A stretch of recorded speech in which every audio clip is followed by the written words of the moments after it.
প্ৰিয় শিক্ষাৰ্থীসকল, তোমালোকে এখন আলোকচিত্ৰ দেখিবলৈ পাইছা। আলোকচিত্ৰত বাৰ্থল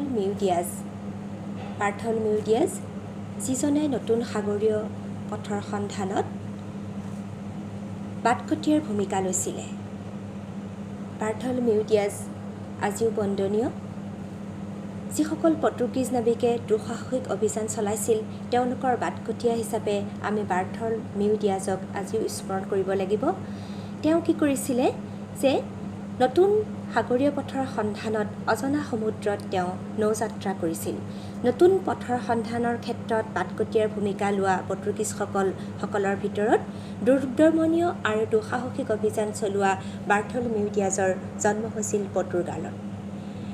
এতিয়া প্ৰশ্ন হয়, ভাৰতৰ লগত যোগাযোগৰ বাবে নতুন সাগৰীয় পথৰ সন্ধানত পৰ্তুগীজ নাবিকসকলে দুঃসাহসিক অভিযান আৰম্ভ কৰিছিল আৰু প্ৰথম কোনে এই অভিযান আৰম্ভ কৰিছিল? প্ৰথম নতুন সাগৰীয় পথৰ সন্ধান কৰা পৰ্তুগীজ নাবিকজনৰ নাম কি আছিল? সেই সম্পৰ্কে তোমালোকক কৈছোঁ ইতিমধ্যে, বাৰ্থল মিউডিয়াছ। ভাৰত আৰু পাশ্চাত্যৰ মাজত নতুন সাগৰীয় পথ আৱিষ্কাৰ কৰিবলৈ পোনতে প্ৰচেষ্টা কৰা দেশখনেই হৈছে পৰ্তুগাল। এই ক্ষেত্ৰত বাৰ্থল মিউডিয়াছক আছিল বাটকটীয়া।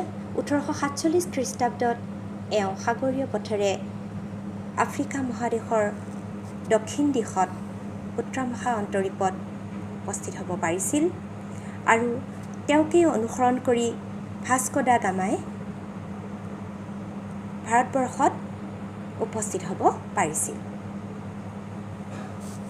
বাৰ্থল মিউডিয়াছক অনুসৰণ কোনে কৰিছিল? বাৰ্থল মিউডিয়াছক অনুসৰণ কৰিছিল ভাস্কো দা গামাই। তেওঁক অনুসৰণ কৰি 10 বছৰৰ পিছত তেওঁ আহি ভাৰতবৰ্ষত উপস্থিত হ'ব পাৰিছিল।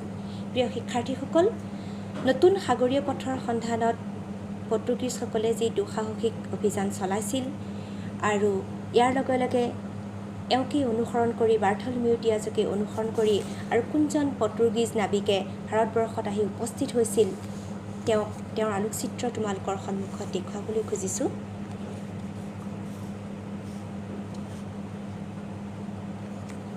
Vasco da Gama. ইতিমধ্যে তোমালোকক কোৱা হৈছে যে বাৰ্থল মিউডিয়াছক অনুসৰণ কৰি 10 বছৰৰ পিছত যিজন পৰ্তুগীজ নাবিক আহি আমাৰ ভাৰতবৰ্ষত উপস্থিত হ'ব পাৰিছিল আৰু তেওঁ সফল হ'ব পাৰিছিল, তেওঁৱে হৈছে ভাস্কো দা গামা। তেওঁৰ জন্ম হৈছিলে পৰ্তুগালত। এতিয়া প্ৰশ্ন হয়, ভাৰত আৰু পাশ্চাত্যৰ মাজত সাগৰীয় পথ আৱিষ্কাৰ কৰা প্ৰথম পৰ্তুগীজ নাবিকজনৰ নাম কি? তেওঁৰ নাম হৈছে ভাস্কো দা গামা। তেওঁ কেতিয়া আৰু ক'ত পোনপ্ৰথমে উপস্থিত হৈছিল?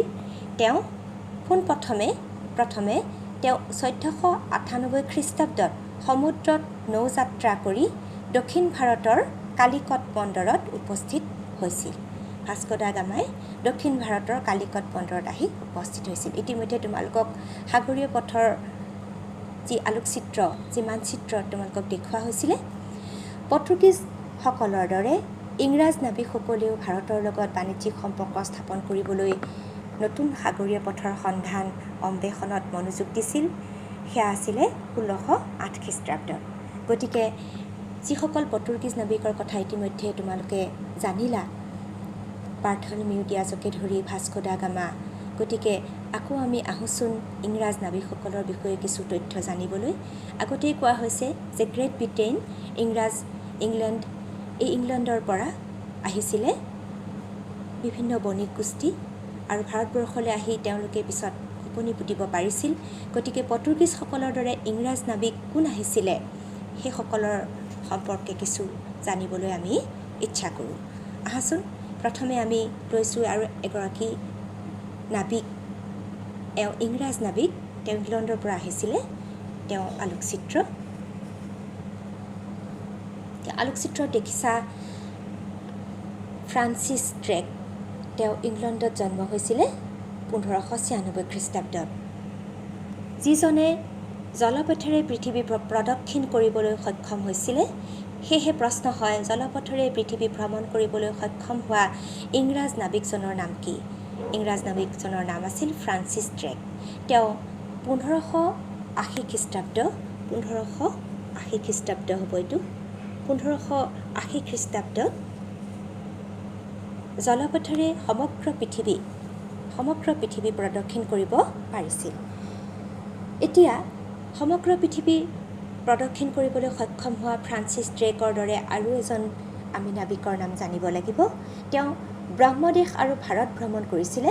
ব্ৰহ্মদেশ আৰু ভাৰত ভ্ৰমণ কৰি ইংৰাজসকলৰ বাবে গৌৰৱ কঢ়িয়াই অনা নাবিকজনৰ নাম কি বুলি যদি প্ৰশ্ন হয়, তোমালোকে নিশ্চয় ক'বা ৰাল্ফ ফিটছ।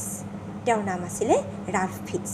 তেওঁ 1582 খ্ৰীষ্টাব্দত তেওঁ ব্ৰহ্মদেশ আৰু ভাৰত জলপথেৰে ভ্ৰমণ কৰিব পাৰিছিল। প্ৰিয় শিক্ষাৰ্থীসকল, পৰ্তুগীজসকলৰ দৰে ইংৰাজসকলো নৌবাহিনীত আগবঢ়া আছিলে। তেওঁলোকৰো নৌবাহিনী নাবিকসকল তেওঁলোকো আছিলে অত্যন্ত চতুৰ আৰু অত্যন্ত পাৰদৰ্শী। এতিয়া কোনজন ইংৰাজ নাবিকে মহাৰাণী এলিজাবেথৰ পৰা অনুৰোধ পত্ৰ লৈ প্ৰথমবাৰৰ বাবে ভাৰতভূমিত প্ৰৱেশ কৰিছিল? ইংলেণ্ডৰ ৰাণী আছিল সেই সময়ত এলিজাবেথ, আৰু এলিজাবেথৰ পৰা ইংৰাজ নাবিকসকলে অনুমতি পত্ৰ আদায় কৰিছিল। তাৰ ভিতৰত আছিলে এজন জন মিল্ডেন হোল। জন মিল্ডেন হোল নামৰ এজন ইংৰাজ নাবিকে 1599 খ্ৰীষ্টাব্দত ভাৰতত প্ৰৱেশ কৰিছিল। আমি পৰৱৰ্তী পৰ্যায়ত আমি কাহিনী আকাৰে এওঁলোকৰ যি আগমন কেনেকৈ হৈছিল আৰু কোন ৰজাৰ ওচৰলৈ আহিছিল, ভাৰতবৰ্ষত কেনেদৰে প্ৰৱেশ কৰিছিল, সেই সম্পৰ্কেও আলোচনা কৰিম। মৰমৰ শিক্ষাৰ্থীসকল, তোমালোকে চাই যোৱা। এতিয়া আহোঁ আমি ইংৰাজসকলৰ কথা যিহেতু ওলাইছে, ইংৰাজ বণিক গোষ্ঠী কেনেকৈ আহিছিল মহাৰাণী এলিজাবেথৰ পৰা অনুমতি পত্ৰ লৈ, আৰু তেওঁলোকে কেনেদৰে এটা ব্যৱসায়িক কোম্পানী গঠন কৰিছিল, সেই কথাও তোমালোকৰ মাজত আজি আলোচনা কৰিম।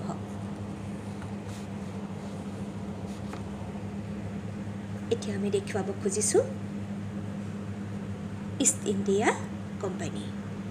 ইষ্ট ইণ্ডিয়া কোম্পানী আৰম্ভ হৈছিল ইংলেণ্ডত। ব্ৰিটিছ ইষ্ট ইণ্ডিয়া কোম্পানী আলোকচিত্ৰ তোমালোকে দেখিছা। ব্ৰিটিছ ইষ্ট ইণ্ডিয়া কোম্পানীৰ চিত্ৰ এয়া। এতিয়া প্ৰশ্ন হয়, ইষ্ট ইণ্ডিয়া কোম্পানী কেতিয়া আৰু কিয় গঠন হৈছিল? ইষ্ট ইণ্ডিয়া কোম্পানী হৈছে এটা ইংলেণ্ডৰ কোম্পানী। তেওঁলোকে ব্যৱসায়িক সম্প্ৰসাৰণৰ উদ্দেশ্যে মহাৰাণী এলিজাবেথৰ পৰা অনুমতি পত্ৰ লৈ তেওঁলোকে প্ৰাচ্যৰ দেশসমূহৰ লগত ব্যৱসায় বাণিজ্য কৰিবলৈ আহিছিল। এতিয়া এই প্ৰশ্নটোৰ উত্তৰ আছে, ইষ্ট ইণ্ডিয়া কোম্পানী কেতিয়া আৰু কিয় জন্ম হৈছিল? উত্তৰ, ইষ্ট ইণ্ডিয়া কোম্পানী 1600 খ্ৰীষ্টাব্দত প্ৰাচ্যৰ সৈতে বেহা বেপাৰ কৰাৰ উদ্দেশ্যে লণ্ডনত গঠন হৈছিল বা জন্ম হৈছিল। এতিয়া আকৌ আন এটি প্ৰশ্ন আমি সুধিব পাৰোঁ, ইংলেণ্ডৰ ৰাণী এলিজাবেথে এই কোম্পানীটোক ক'ত কিমান বছৰৰ বাবে বেহা বেপাৰৰ অনুমতি প্ৰদান কৰিছিল? কাৰণ আমি জানো যে যেতিয়া ব্যৱসায় বাণিজ্য চৰকাৰী আওতাত থাকে, চৰকাৰে যেতিয়া আন দেশৰ লগত ব্যৱসায় বাণিজ্য স্থাপন কৰিবলৈ বিচাৰে, তেতিয়াই বাণিজ্যবাদৰ আৰম্ভ হয়। গতিকে মহাৰাণীৰ কথা অহাৰ লগে লগে তোমালোকক বাণিজ্যবাদৰ কথা ক'লোঁ। মহাৰাণী এলিজাবেথে সেই কোম্পানীটোক যিহেতু বেলেগ দেশৰ লগত তেওঁলোকে যোগাযোগ কৰিবলৈ বিচাৰিছে, বেলেগ দেশৰ লগত ব্যৱসায়িক সম্প্ৰসাৰণ কৰিবলৈ বিচাৰিছে, সেয়েহে মহাৰাণী এলিজাবেথে তেওঁলোকক দীৰ্ঘদিনৰ বাবে অনুমতি দিয়া নাছিল বা সকলোবোৰ দেশৰ লগত দিয়া নাছিল। পোনপ্ৰথমে তেওঁলোকক দিছিল যে এনচাৰটো হ'ব ইংলেণ্ডৰ ৰাণী এলিজাবেথে এই কোম্পানীটোক আফ্ৰিকাৰ দক্ষিণ দিশত অৱস্থিত উত্তৰ-মহা অন্তৰীপৰ পৰা আৰম্ভ কৰি দক্ষিণ আমেৰিকাৰ মাগেলান প্ৰণালী পৰ্যন্ত বিশাল সাগৰীয় এলেকাত 15 বছৰৰ বাবে তেওঁলোকক বেহা বেপাৰ কৰাৰ অনুমতি প্ৰদান কৰিছিল। প্ৰথমে কিন্তু তেওঁলোকক ক'ত দিছিলে? আফ্ৰিকা আৰু আমেৰিকাতহে দিছিলে। তেওঁলোকক প্ৰাচ্যৰ দেশসমূহো তেওঁলোকে বিচাৰিছিলে, পিছলৈ আহিছিল তেওঁলোকে।